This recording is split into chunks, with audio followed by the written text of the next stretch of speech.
to this WHO third Walk the Talk event 2020. The aim of the event is to raise awareness and profile the work and the goals of WHO, highlighting the role of Geneva as a global health capital in improving global health.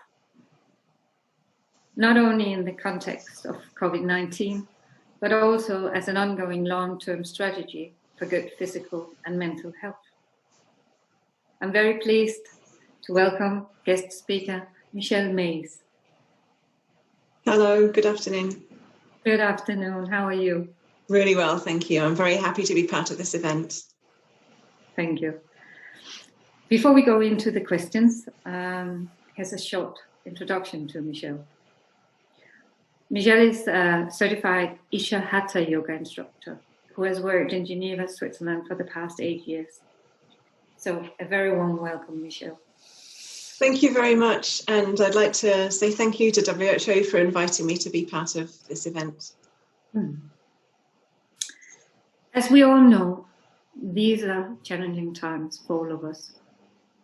In the past few months, we have experienced a global pandemic moving across our entire world.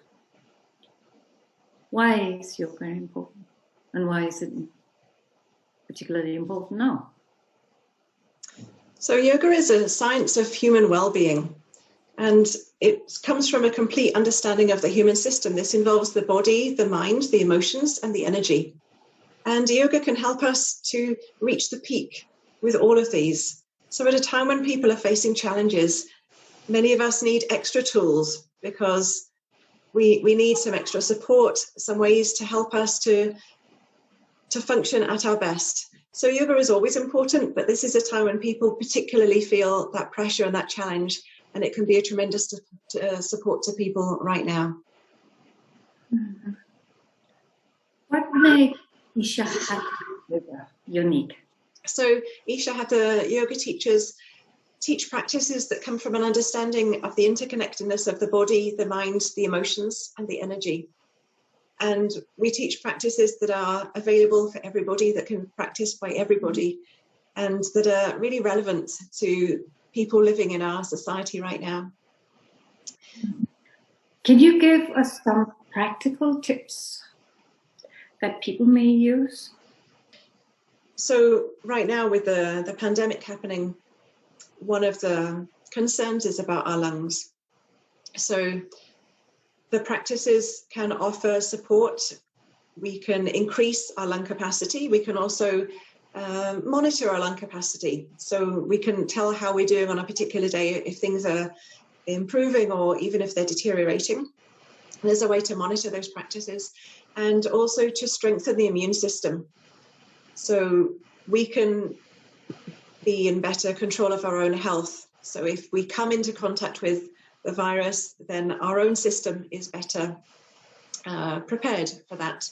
So one practice that can help to improve lung capacity and strengthen the immune system is called Simha Kriya. Simha means a lion. So that's one thing that, one very specific process that's relevant to this challenge that we're facing.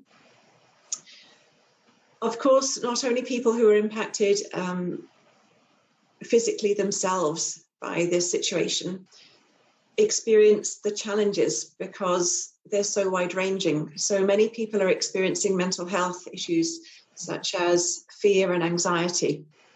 And yoga can also help to stabilize the emotions and create an inner balance.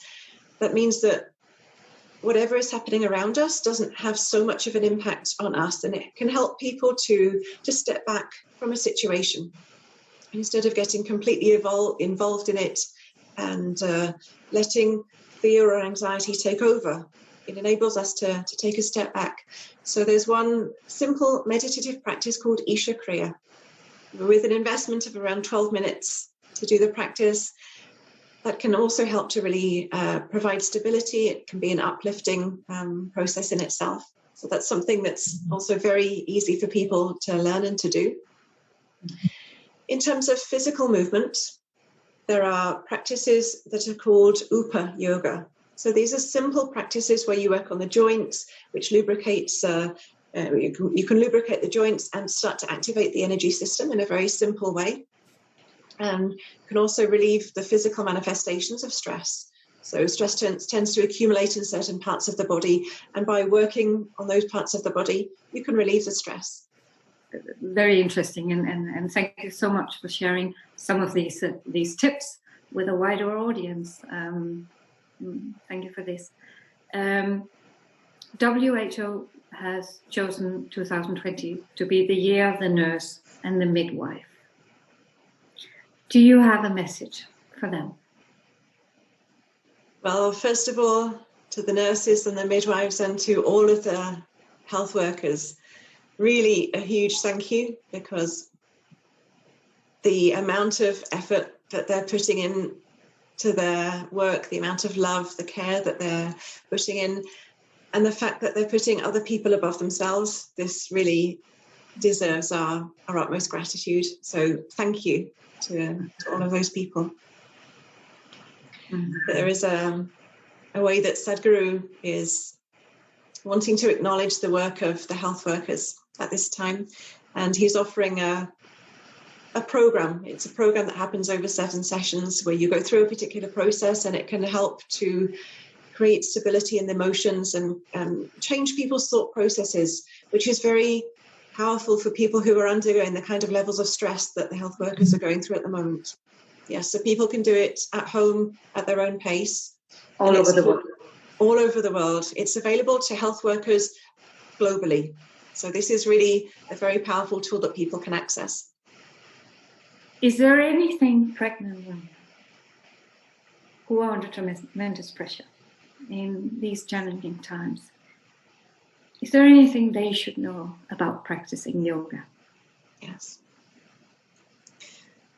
So the most important thing for pregnant women when you have a new life developing inside of you is to create an atmosphere of love, stability, safety, and peace.